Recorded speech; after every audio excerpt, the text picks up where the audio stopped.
پسر تو سر نغنچه توپهای دریه ای دخترکوی هرمی مانند پریه خدگی بلند شه سرپا ابروی گمان شه سرپا خالگی سومن شه سرپا دخترکوی هرمی را خدگی بلند شه سرپا ابروی گمان شه سرپا خالگی سومن شه سرپا دخترکوی هرمی را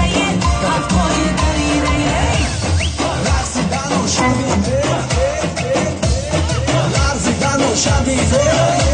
جانم سنا بازیدنش رقصیدنش مالتن و شبیه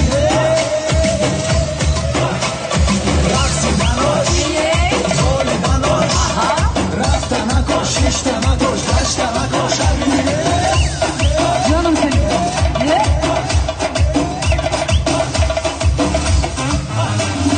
خدگی بلند شه سرکا ابروی گمان شه سرکا خالگی سومن شه سرکا دختر